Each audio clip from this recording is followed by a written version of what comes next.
isang diwata, hindi na mapigilan ang sarili, parang sa'yo ngayon'y naaakit.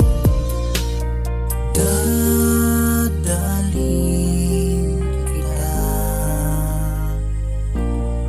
sa mundong kakaiba.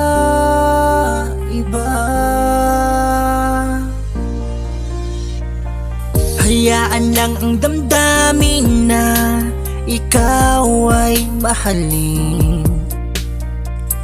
Darating din ang araw na ika'y magiging akin.